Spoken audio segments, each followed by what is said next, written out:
The other thing is, I always love to say to those gender studies people, if you say abortion or stem cells or guns one more time, I'm going to perform one of those on you because, with a gun, because you, by implication, are suggesting that women can't do the math. I haven't heard you say a single thing about taxes and spending and regulation and kitchen table economics. Women make 81% of all household consumer decisions. We know they know how to do the math, but it is insulting to engage in debates that don't include women as full-fledged participants in a democracy and a culture where economy and finance is more important than these cappuccino counter cocktail party arguments.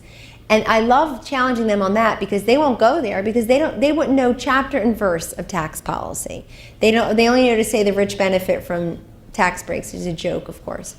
They only know the sort of top of the line 50,000 foot viewpoint that they get from the talking points. But they adhere to what they know will raise money for them. And I would challenge them to do the math. The other thing you want to tell them is 1 in 11 women in this country right now, as I stand before you, is an entrepreneur. Either owns her own business in whole or in part, full-time or part-time. And entrepreneurship is an explosive trend among women in this country.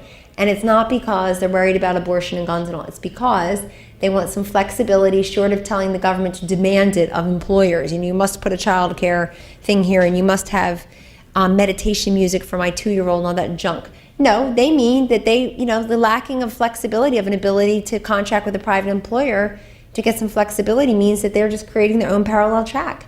And if women are entrepreneurs, if 22% of all first-time home buyers last year were single women and 6% of first-time home buyers are single men, it tells you that women are starting to amass the natural accoutrements of an ownership society, of a stakeholder investor society. We ought to respect that and we ought to start addressing those issues.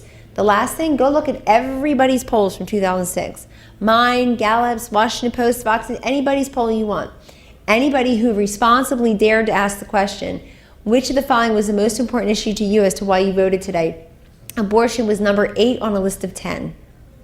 I mean, imagine that, think about that. You wouldn't know that, but it makes sense because it's not something, and the reason I keep mentioning abortion is because it's all they talk about. It's all they ever want to talk about on these campuses and these gender studies. So I think you've got at least 5 or 6 different angles just to keep the gun loaded and keep shooting. The financial facts, the entrepreneurship, the ownership society, and the fact that women tell pollsters how less important this issue is. And if they did say it was important to their vote, they're more likely to be pro-life than pro-choice.